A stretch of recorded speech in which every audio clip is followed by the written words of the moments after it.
श्रीमद् भागवत गीता के अध्याय 9 के श्लोक 9 में भगवान कहते हैं कि न च मा तानि कर्माणि निबध्नन्ति धनंजय उदासीनवत् आसीनं शक्तं तेषु कर्मसु।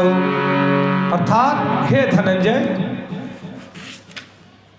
ये सारे कर्म मुझे नहीं बांध पाते। मैं उदासीन की भांति इन सारे भौतिक कर्मों से सदैव विरक्त रहता हूँ। भगवान कहते हैं कि मेरे द्वारा सारे कर्म किए जाते हैं, परंतु मैं किसी कर्म बंधनों में नहीं बंधता। अब इसका भावार्थ समझना बहुत जरूरी है कि मेरे द्वारा अर्थात ईश्वर 3 गुणों के माध्यम से इस सृष्टि की रचना, संचालन और प्रलय करते हैं। तमोगुण, रजोगुण और सत्वगुण। इसलिए भगवान कहते हैं कि मेरे द्वारा। तब यहाँ अर्थ यह भी लगाया जा सकता है कि जितने गलत काम है वो भी भगवान करवाते हैं क्या? इस भाव को समझना होगा। ईश्वर ने अर्थात भगवान ने इन 3 गुण से परिपूर्ण हर प्राणी को बनाया है। हर प्राणी इन 3 गुण के अधीन प्रकृति में कार्य करता है। ये प्रकृति के 3 गुण हर प्राणी को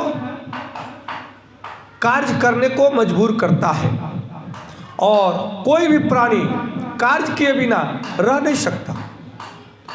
अब ये आप पर डिपेंड करता है कि आप किस गुण के अधीन कार्य करते हैं, तमोगुण के अधीन, रजोगुण के अधीन या सत्वगुण के अधीन। सत्वगुण के अधीन काम करने वाला प्राणी सदैव ही सात्विक होता है।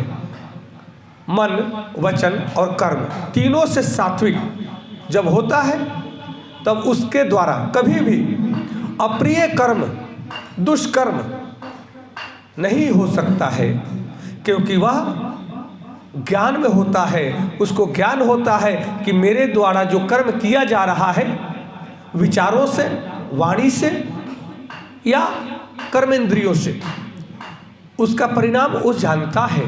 परंतु तमोगुणी वो नहीं जानता। वह स्वार्थ के साथ में रजोगुणी और तमोगुणी ये दोनों अपने स्वार्थ के साथ में कुछ कल्याणक कार्य रजोगुणी के द्वारा होता है, परंतु तमोगुणी व्यक्ति तो इस सृष्टि पर अज्ञान के अभाव में अपने जीवन को समझ नहीं पाता, अपने कर्मों को नहीं समझ पाता और अपने वाणी को भी नहीं समझ पाता और अपने अंदर उठने वाले विचारों को भी नहीं समझ पाता।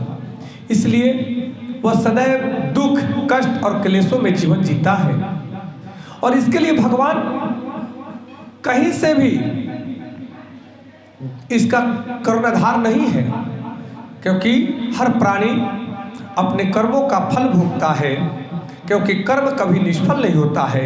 इसलिए इस प्राकृतिक सिद्धांत को समझे बिना मनुष्य कर्म, अकर्म, सकर्म को नहीं समझ पाता है।